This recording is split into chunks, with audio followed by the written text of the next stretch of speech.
Okay, mga kababayan ko. Ngayon po ay alas 4:30 ng hapon. Now, ito po ang katanungan ng maraming kababayan natin.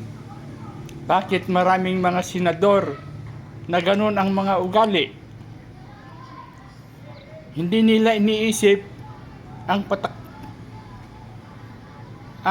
kanilang mga kababayan, ang mga ginagawa ng ibang politiko na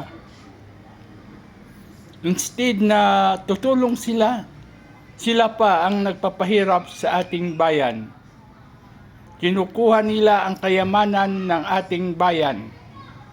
Kurakot ika nga.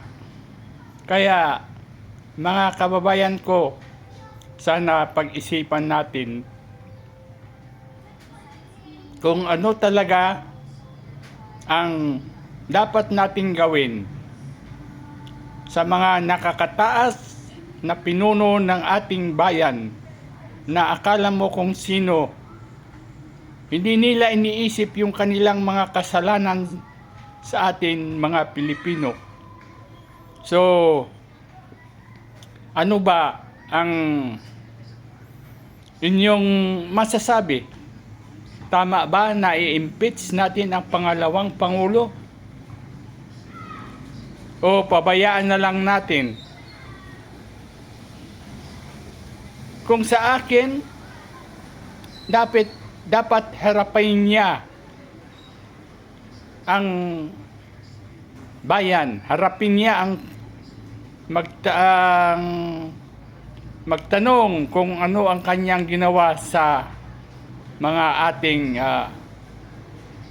ibinayad na tax sa ating bayan, kung saan dinala. So,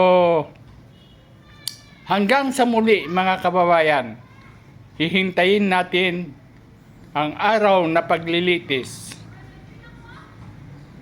Ang daming mga sumasakay na senador.